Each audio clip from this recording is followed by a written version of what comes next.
bugün sizler için yakışıklı oyuncumuz Can Yaman ve güzeller güzeli Demet Özdemir'den muhteşem karelerini sizler için derleyip topladık.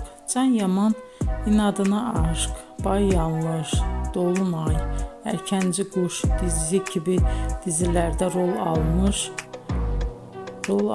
arkadaşlar ve herkes tarafından çok beğenilmişti. Biz de sizler için onların romantik karelerini derleyip topladık.